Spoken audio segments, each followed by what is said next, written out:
Well, welcome back to the program. Well, Collingwood boss Eddie McGuire is yet to say sorry of sorts for controversial comments about drowning a female sports journalist. Here's what he had to say on our show. Anything at all that can be perceived to promulgate domestic violence is abhorrent. Full stop. Joking or anything else, just full stop. So that's where it starts and ends as far as I'm concerned. Time now for the Mixed Grill with David Campbell and Sonia Kruger. What are your thoughts on first of all, what happened and the subsequent reaction and Eddie McGuire this morning? David? Well, look, let's talk about what happened was, it was extremely out of line. You know, they should never have said it. They all piled on this joke, which was, what they perceived as a joke. They all then forgot about it, and then a week later, this blogger has come out and said this is not appropriate. It's all come out, and now this is where this heat's come from for these guys. I think he should have apologised. I think that you need, Eddie's sort of great saying, well, it's white ribbon, and even if you make these sort of jokes, it's out of line. The next sentence, Eddie, is, and I'm sorry I did that. And that's all he has to do, because that would make a difference and that would take the heat off him. I think that it's, whether he's misspoke or, he spends a lot of time in the media, he says a lot of things, we all do, we could all be caught out in something that's a bad joke that's gone wrong and everything blows up in our face. But not on White Ribbon Week, not when you're running, a club like that. And all he has to do is say sorry. And I know Eddie, I like Eddie, but all you have to do, mate, is at the end of that sentence that you just said that was very important this morning, say, and for that, I am really sorry. Yeah, I'm like the king of saying stupid things. Absolutely, just say sorry. Yeah. You said absolutely to me saying stupid things. That's right. I was in agreement with you because I'm the king of stupid things too.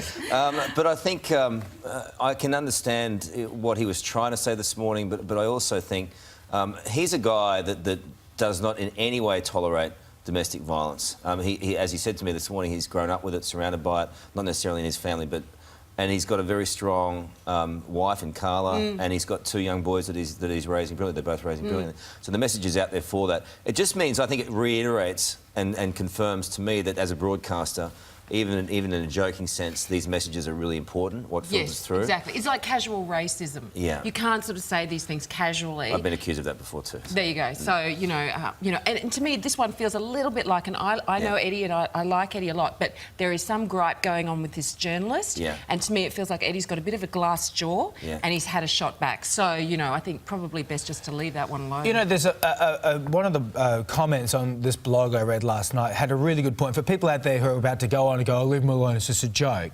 I don't know who this was. This was an anonymous person. They said, but look, this is a funny joke until let's put your wife in there. If somebody said, let's put Lisa, and let's hold Lisa Campbell underwater and bomb her, that would make me or my daughter furious.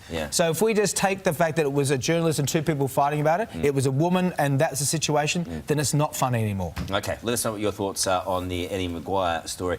Are you making your kids drink? Teenagers are more They're likely... making me drink.